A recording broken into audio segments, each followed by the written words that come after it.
A crane operator and two riggers were moving structural sections of a crane boom from a storage area to another area of the shipyard. The riggers were positioned at both ends of the structural sections while they were being transported. After the first section was delivered, the men noticed their original route taken to deliver the first section was now blocked by another working crane. Rather than wait for the crane to finish and move out of the way, they decided to take another route to the worksite. As they transported the second section, the two riggers focused their attention on keeping the load headed straight down the narrow path. All three workers failed to see the overhead power lines. The crane boom contacted these high-voltage power lines.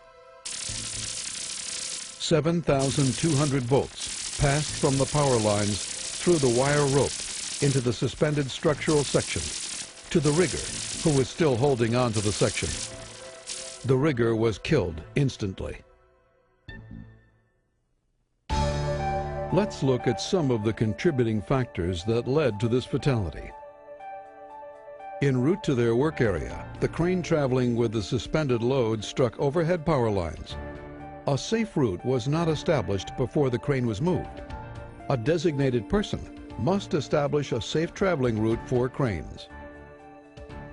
Equipment must not be operated or positioned within 10 feet of an energized power line. The rigger holding onto the load provided an electrical path to ground.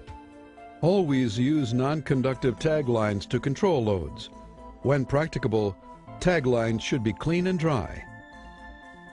Riggers assigned to assisting the movement of the crane and load must ensure sufficient distance is maintained between the extended boom of the crane and power lines. Ensure riggers are adequately trained to recognize crane hazards. It is recommended that power lines be clearly marked and visible, as well as other overhead hazards.